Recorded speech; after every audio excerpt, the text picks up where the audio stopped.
Welcome back to the Faith Ventures podcast. I'm your host, Dr. Norman Horn. This is a project of the Libertarian Christian Institute, and I am so happy today to welcome my new friend, Dean Zarras, to the show. Dean is a serial entrepreneur and the CEO and founder of ClearFactor. We met recently at the Principal Business Summit and became fast friends there.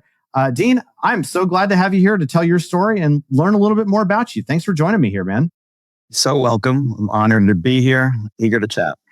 I've just loved getting to know you over the past few weeks and also at the summit. You have a long history in the liberty movement even, and have a distinct love of our liberty values and what we care about as being productive members of society, about doing good things and doing it in the name of the Lord. And so since our tagline is telling great stories of Christians doing business for the glory of God, that's what we're here to do, man. So I want to start off and kind of give you a shot at kind of tell us about how your career journey has transpired, because it's pretty storied. You've got a lot of stuff in there. So what are some of the biggest highlights that you would just say are from your career? And how did you get to be the Dean Zarras of today? Well, thanks again. Yeah, funny little anecdote. One time within the last few years, I just fooling around with ChatGPT for the first time. I ran my resume through ChatGPT. And, how would you summarize something like that? And it said, "This is a long and complex career path." I should try that. In other words, tough to categorize, difficult for recruiters to get their heads around, and so on. But I am still writing software since high school, which just means a long time. The first digits of four, even more and more to use of writing code since high school. Always time to slip in this silly anecdote. I won our high school's computer science scholarship. It was $50. And that paid for a year of school back then, right? And then my dad, God bless him, convinced me not to get a computer science degree because it seemed a little too limiting. So undergraduate business, but I kept coding throughout college and so on. Actually, during school, coded at, among other places, IBM and the Internal Revenue Service, compact luggables, writing Lotus Symphony macros and things like that. IBM was more technical writing. But anyway, accidentally sort of wound up on Wall Street because I guess I have to plug Carnegie Mellon here, but not a computer degree or engineering degree from there. But Nomura Securities decided to call them one day looking for someone, and the career placement office found my resume in their files and like, oh, check out this guy. And I basically, as my eventual boss and longtime mentor wound up telling me one time, bugged him to death, went around his assistant multiple times, and it was my persistence that landed me the job there. Even though in the initial interviews with them, I literally did not know what Nomura Securities was. Okay, and I'll just leave it at that. But I quickly realized, oh my God, gigantic international bank and so on. Joined them at a really interesting time, and I'll send people LinkedIn for all the associated details. But started writing code there. Long commute, which meant at the time lots of time to read these 2-inch plus thick manuals. It was, I started out with DBase 3, then DBase 4, and Paradox and whatever. Eventually wound up in the whole C stack. Got really into Next Step, learned Objective-C and object-oriented programming with that through Next Computers. I think I could legitimately claim that it was my experiences at First National Bank of Chicago that got Steve Jobs to go there to pitch them, to eventually turn them into what was a big customer at the time, which I'm not even sure was 100 seats, but this was when Next Cubes were $25,000 each. Oh my goodness. 19-ish. So anyway, where can I jump to next? This boss of mine convinced me to leave Bear Stearns when I was basically one promotion away from their partner title, senior managing director. I was a managing director principal. And this was at the peak of the NASDAQ plus or minus a few days. So when I, left Bear, and we gave it a great try, built a really, really cool thing that Macromedia, the makers of Flash that we were using, they told us we were way ahead of our time. And the product, for all intents and purposes, is what you would now call Coursera, plus other things. Yeah. And just a really ambitious, incredible, sort of undertaking. But between 9/11 and the crash of the NASDAQ and so on, things just didn't happen. I wound up rejoining some bear buddies at a company called Allegheny Energy. Their exposure, let's just say indirectly maybe, to Enron almost brought them down. Then the trading desk that I was writing software for at the time said, "Hey, we're gonna leave. We're gonna do our own thing. You were the only guy who ever actually listened to us and gave us what we wanted, and in record time. We want you to be whatever you want to call yourself, the computer guy." And that led to a very lucrative 10-year run with an energy trading company that's still doing very, very well. Rumor has it that some of my software over 20 years later is still doing certain things over there. Time to upgrade. Yeah.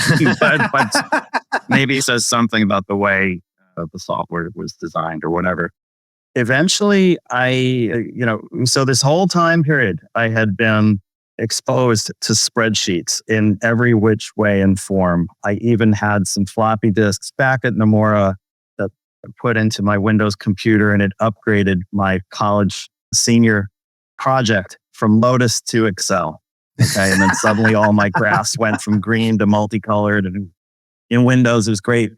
So I began noodling around nights and weekends and put it aside for totally from scratch, but noodling around with what turned into ClearFactor. And then it was just, there's a faith-based ending at the end of this. I'm almost done. It's cool. This is twists and turns, man. Twists and turns. Yeah. Utterly unpredictable. People began to see what I had, on my laptop. It was not cloud-based. Mm-hmm. I learned of Amazon Web Services, the Javits Center in the summer of 2012. I walked out in the Javits Center like, oh my God, this is how I could actually turn this thing into a cloud product, which I've never built before. Mm-hmm. Went to Amazon, reInvent, the first one in the fall of 2012. Will be going again in a few weeks. Amazon people saw what I had done and said, you have to do something with this. Now, swear to God, I had not seen or did not know, most people hadn't, about what Google Sheets was at the time. Mm-hmm. And if I had, ClearFactor maybe would have never been launched, and my career and life would have taken a very, very different turn, I'm sure.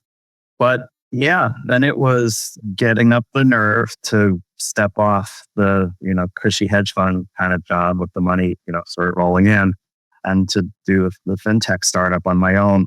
And I've come to look upon that now, looking back, as very analogous to that scene, and I think it's the second Raiders of the Lost Ark movie, where Harrison Ford's standing on the edge of the cliff. Oh my God, how do I do this? And and the so-called leap of faith scene, right, where he just steps out. Oh yeah, and the thing just suddenly appears in front of him.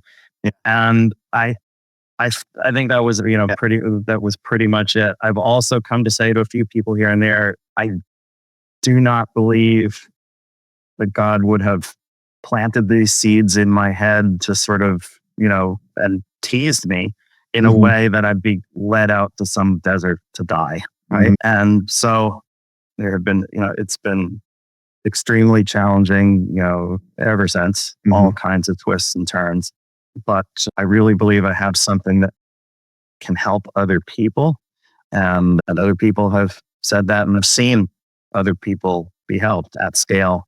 So I'm, determined to maximize the situation, let's just say. So for everybody, mostly for my users and, customers and so on.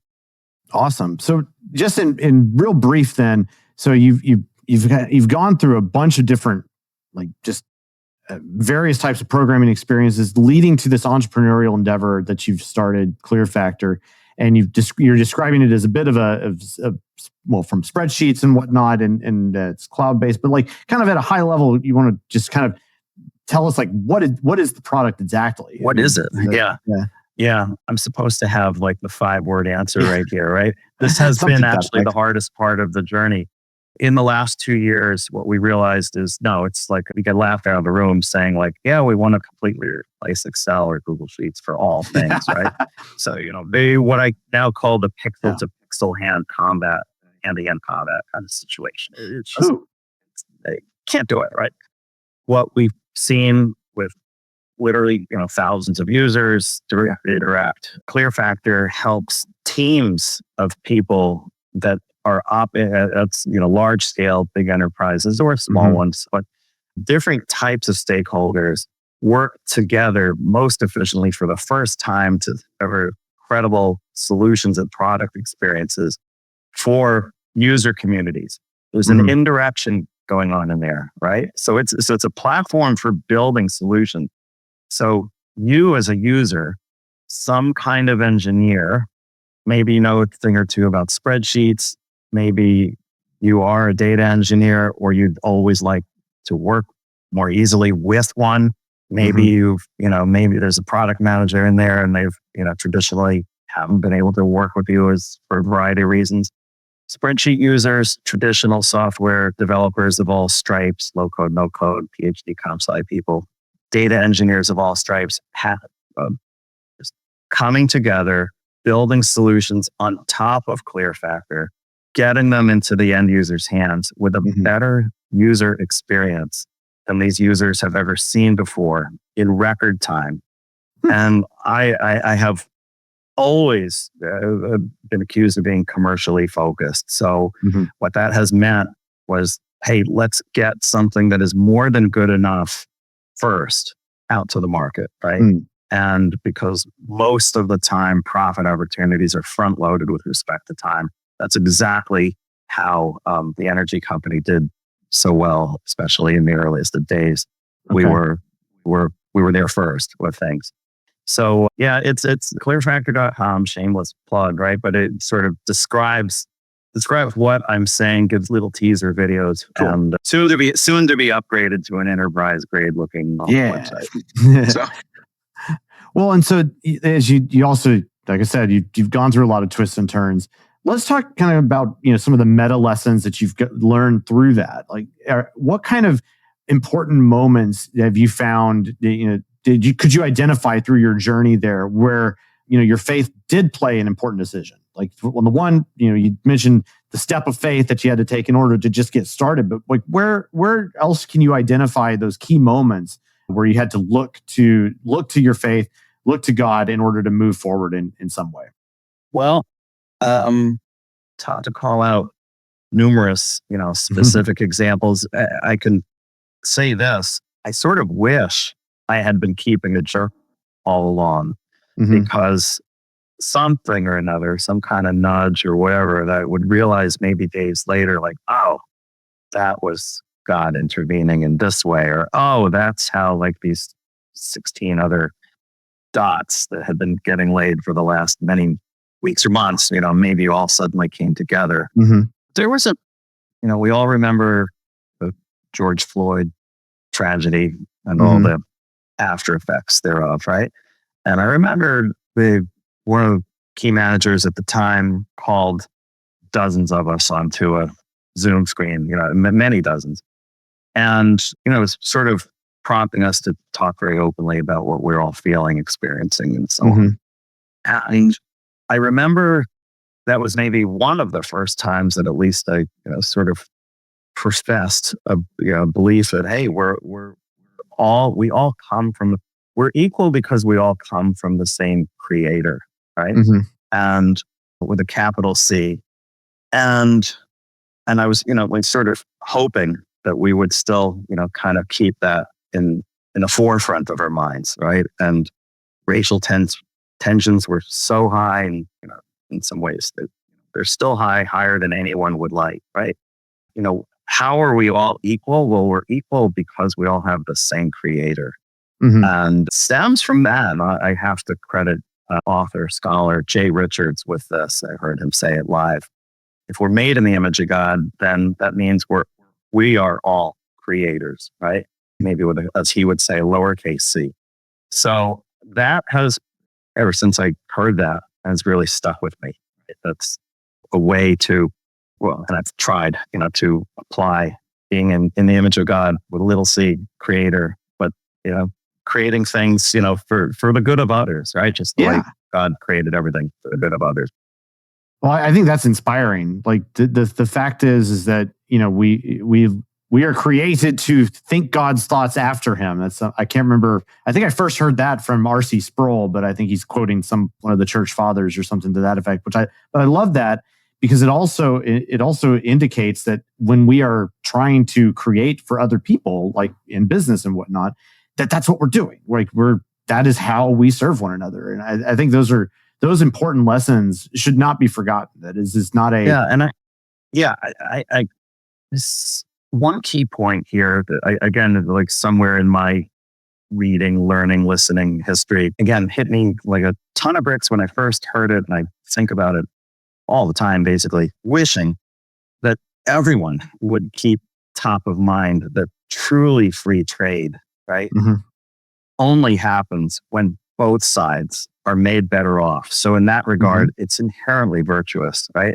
And to the extent that other people try to muck that up and sort of, lean on the scale, right? Where it's no longer an equal trade, right? I mean, you and I want to trade. We're willingly exchanging something. You have something that I'd rather have. I have something that you would rather have, right? And it's not like, oh yeah, I'll take what you have with a bunch of resentment. and forget it if one of us is forced to take it, right? Now, of course, we have to rule out the situations like, oh, we're doing this so that we can hurt the rights of this third person over here, right? But to me, like, what a powerful underlying foundation for all kinds of goodness that can come from that, right? So, well, I think that that's been an underlying theme of your own career is that generation of value for others and that free exchange. Comes flowing from your value of individual liberty. That we both share in that respect. Do you find that is something where you like your fellow Christians who you interact with on a regular basis? Like, do you get opportunities to kind of describe, especially through your own business or through your talking about your business, get to explain these ideas to them in a way that is helpful? Like, do you find that Christians have misconceptions about what you do as an entrepreneur? Because I mean, that to me, like that's really interesting because it seems like that's where we're trying, even as LCI and with this podcast, even to kind of help people along in this regard. Yeah. Let me just, there's the thin ice over there and I'll see the edge of it and back away. Right. But, let me say it this way. I wish that the Christian church in all flavors, all ministries, ministers, I wish they were the ultimate, the strongest, highest flag bearers of free markets and so on for the reasons I just said, right? Yeah.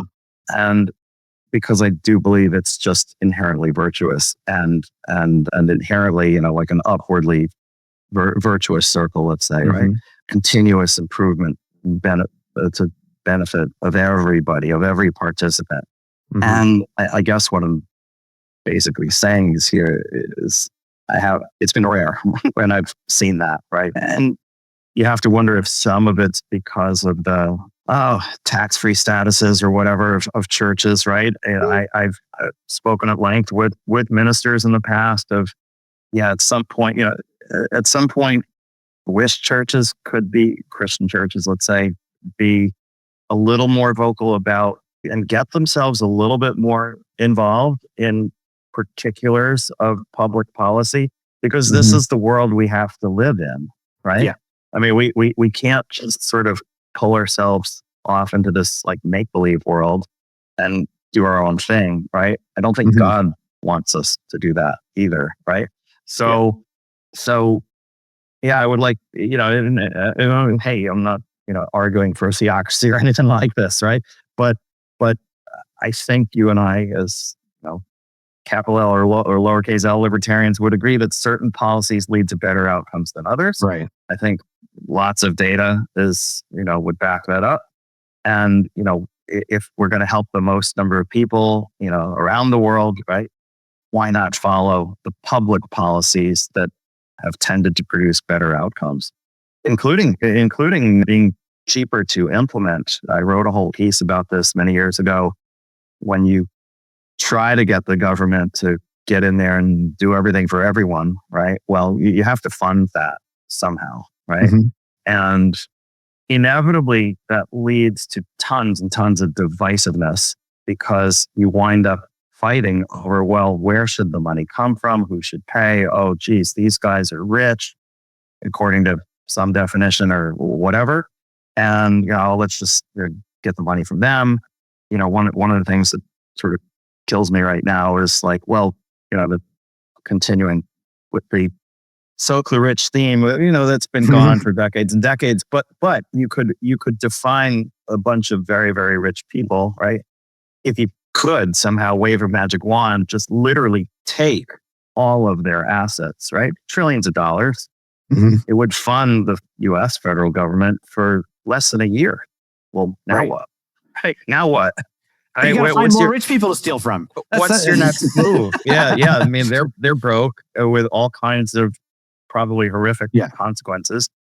Well, now what? So I wish this were talked about more thoroughly. I wish more dots were connected in these ways through churches and other organizations where millions of people put their faith, literally. Yeah. Right. These are important dots to connect. Well, I like to quote my father-in-law on this particular topic, that the Bible doesn't teach you to bake a cake. And in that little quote, he's indicating that there's yes, we get all the principles that we need in order to live in accordance with God's law presented to us. The message of salvation through the gospel is presented to us. But it doesn't mean that you're going to solve, and not need a calculus workbook in order to get, moving. And so, I think similarly, we can get principles about the way in which we are to treat each other in terms of, how interacting in the marketplace is good. Why free trade is good in this respect. But it's not necessarily just spelled out as a public policy manual. That's not the way it works. Right. And so it's incumbent on us to defend those principles, to understand natural law, to bring it forward to people, and to demonstrate it through our activity in the marketplace. And that's why, even what we're trying to do here is so important, because it is not intuitively obvious at times why all of this is necessary, why it needs to exist. And so that's where I'm coming from all the time. No, for sure. I guess you could say, I wouldn't quite say formative, although when I first saw the chart, it knocked me out. There have been books written about it.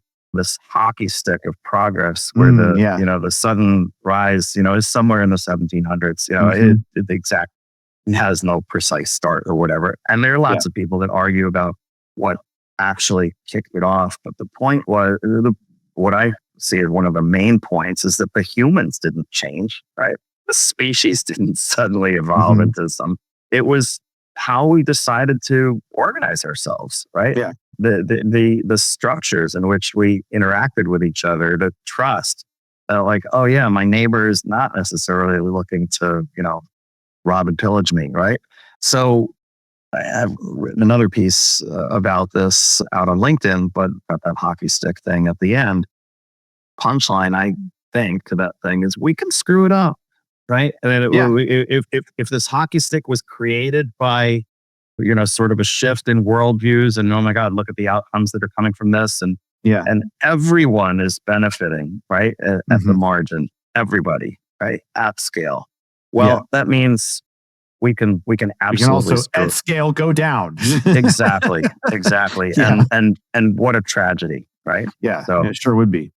Yeah, I think that's it was so important to remember that that hockey stick. I think as you said, a number of people have made different interpretations or tried to explain how that happens, and I think it's how we organize ourselves. It's also how we think about ourselves. Yeah, the ideas that we hold as a culture together, the more that we respect each other and respect the potential for innovation, the more that we have the opportunity to create something new and force multiply increases in progress. That's kind of the general argument of like Deirdre McCloskey in her the Bourgeois series, Bourgeois Dignity, Bourgeois. I can't remember the other names, but good stuff. Yeah, I recognize that name because the first place I really saw this thing spelled out was in Jonah Goldberg's Suicide of the West. What a great book. Yeah. Incredible. Yeah. Just an incredible book. And then the close of the book, the last chapter, it's definitely not right in your face, but there's a religious undertone to it. I think. Yeah. Anyway, so. Yeah. And Jonah's an interesting fella. Yeah. He likes to say that he gets progressively more libertarian every year, but we'll see where he's at these days. I definitely, you can respect him for that book. It's really good. Yeah. Yeah. So do you find so we've talked about some of the misconceptions that people have about the marketplace and whatnot. And I think these are like really important to keep in mind and how do you, in particular, do you have opportunities that you found through your business to bring this forward to people and to talk to your fellow Christians in your church and so on? Does that ever happen? And what does that look like? Yeah, it has happened. In fact, to backtrack 10 minutes or so, I made the little, sort of quip about the Lord not leading me into a desert to die. One of my coworkers, and still, consider him a good friend, I've actually hired him 4 times, but he's 4 times, but he's finally left me. He's on his own now. But one time he came back to me in private and he remembered that I must have said that to him at some point or another, right? And he absolutely, I know he's Christian, and he recalled that to me. So it obviously had some kind of impact on him too, enough for him to remember it. I can give a perfect little description or a story anecdote of something that happened within the last few months. You might remember the very, let's say, infamous launch of Google's AI product. I don't even remember the name now. Gemini, Bard. Right? I think it was Bard. Well, where you could ask it for pictures and it would just give you just crazy, nonsensical stuff, right? Yeah. And so, earlier in the year, so my church has a monthly breakfast series that they, ask for speakers and whatever. So I said, well, I'd be happy to volunteer to talk about and what I've personally experienced with it and what I'm trying to do with it or consciously not trying to do with it, and been poking around the edges of AI long before it was called AI. So I have a pretty good understanding, low level, of what's going on, right? So what an opportunity to sort of, in a religious context, right, to back my way into a discussion from the Gemini experience and the crazy, obviously untruthful responses of Google's product at the time, to a discussion of search for truth, right? And again, sort of imploring fellow Christians here, hey, is there some line that we're not willing to cross when we're looking for truth, where it's not subjective? There's truth and then there's opinion, right? And I know maybe sometimes it gets blurry, or maybe people essentially make it blurry. But when you put in a particular prompt and there's an actual picture of the real answer that you'd want to see back, and you don't get that, well, then that means someone made that happen, right? And I have a strong opinion that that's just wrong, right? Where absolute truth is available, why shouldn't we avail ourselves of it, right? And so, it was a very well attended session. I think people got a lot out of it. Went through, a bunch of slides with the examples of all this stuff, even a little 2-minute game of simulating how sentences are generated from letters and words and so on. Okay, if I say these 2 words, what's the next word? People would call out words and so on. And it was a lot of fun. But leading to the very serious punchline conclusion, I said, look, I said at the outset, I'm not going to send you out of here with any crisp answers. I'm going to hopefully send you off thinking. And I think I did that. So. I'm gonna go on a completely. This isn't a tangent. This is completely related to what you're saying, but it seems like this is an interesting opportunity, and I'm kind of curious. Given your familiarity with AI and some of the ethics therein, I'm curious about. I've been thinking about this a little bit, and that's it. We talk about even about AIs doing hallucinations and stuff like that, and also like the ability that you have in order to kind of push AI to not really tell the truth if you didn't want it to, and kind of what you were finding with Bard and creation of images that don't make any sense. And there's some very well televised examples of such. And I kind of wonder if this is almost analogous in a way to kind of the way, and this is going to sound a little crazy, so bear with me. Almost the way like sometimes we as Christians approach scripture. Like we're trying to kind of force it into saying something that is more in line with what I want rather than what the truth is.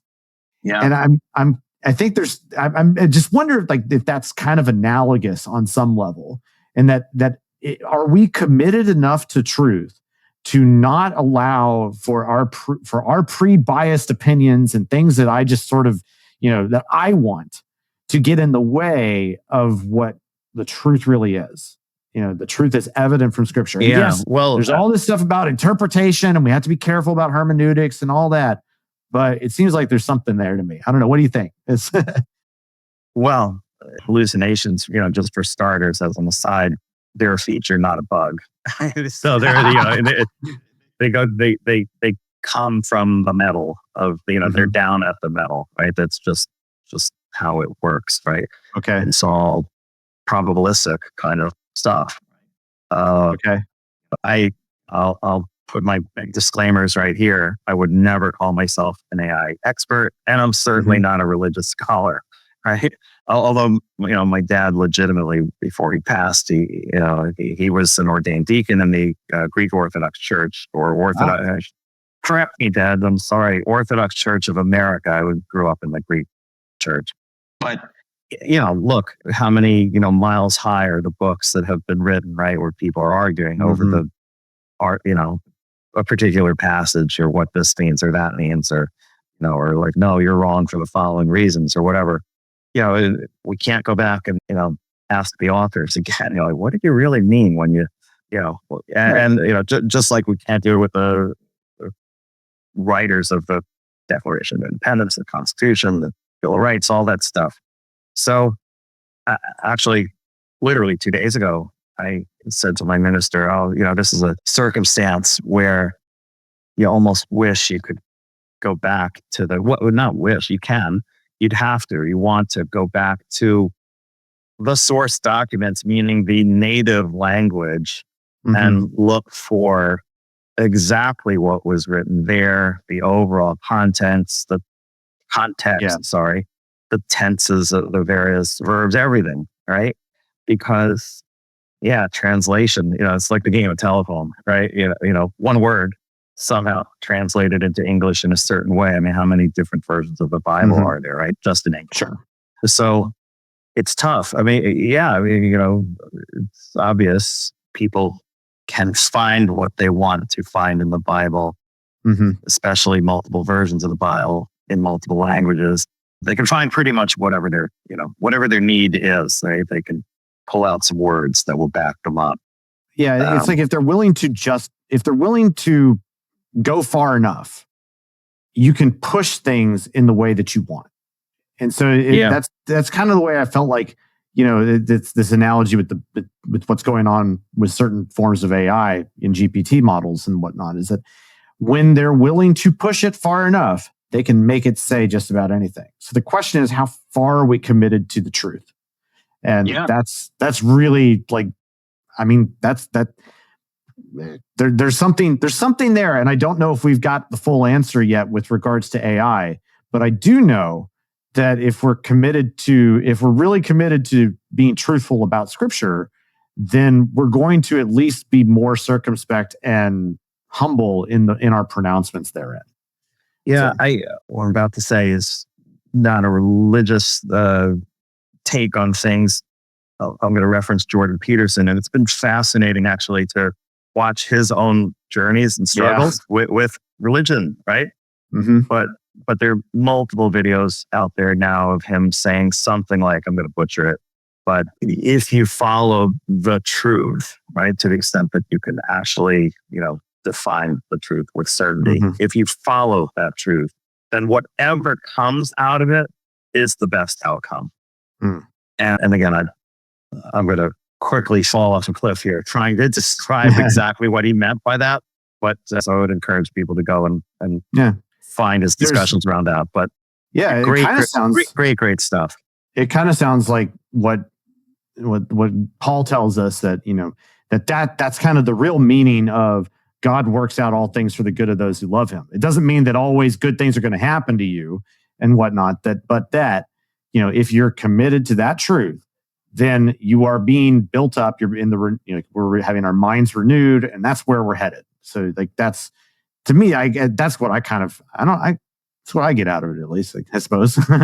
Yeah. Yeah. Well, and I suppose you could say too, and it's incredibly intimidating, right? Didn't end well for most of the disciples, right? And they knew it, and you could tell that they suspected they were warned that it probably wouldn't end well for them, right? But they were, they talk about the ultimate sacrifice, defending the word of God, right? That they pay the ultimate price for that, right? But defending the truth. So Yeah. Extremely humbling. For sure. Well, Dean, I do want to respect your time. I know we all are spectacularly busy, so I want to start, kind of driving to an end here. But one thing I always like to ask our guests whenever they come on our show is to kind of, as a moment of reflection, if you could, thinking back on like what you've learned over the course of your career, your faith journey and whatnot, imagine that you were trying to just give yourself some advice from the past, or to your younger self, if you will. Yeah. Like, what kind of things would you say there in order? And I ask this, kind of because we have younger listeners, we have people who are starting out in their careers, people who are like me, and I'm just, jealous to get knowledge. And so I want to hear what you have to say. So if that makes any sense, kind of what sort of things would you want to have known when you were younger in order to do better, to be more faithful? Yeah. Boy, I could probably nail it down to a single word, and that is courage. Having the courage to, even publicly, as necessary, standing up for my faith or my beliefs, never with ill intentions to, whatever else, or, to someone else, some situation, but just to have the courage to speak out more. This blog post I mentioned recently, I wove a lot of themes into it, including the hockey stick thing. I think the title of it is Seeking Truth and Courage in an AI-Powered World. And, tried to weave a lot of these themes into that. But yeah, when you're younger, even when you're older, yes, one wrong word, one wrong misstep, you make the wrong person mad in some way or whatever. And like, oh yeah, you could be maybe not fired, or, maybe missed the promotion, or my Dean's that crazy Christian guy over there, always spouting off, trying to proselytize or whatever, right? Not respecting other people's religions, any number of things, right?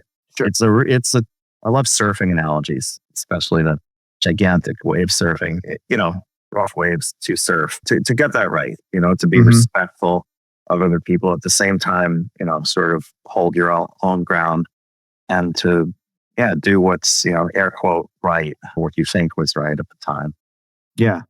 I know, yes, we're out of time. The whole work-life balance thing too. I've failed at that. And I'm still trying to get it right.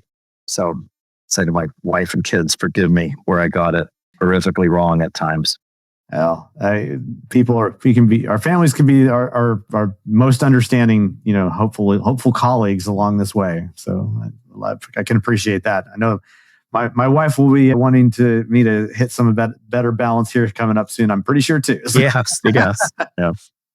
Well, very good, sir. Let's, before we go, let people know, and I will keep that speaking truth and being courageous in an AI inspired world, I think is what you call it. We'll make sure that's in the show notes. I want to take a look at that. That's maybe we should publish that. I don't have a lot of LinkedIn posts out there.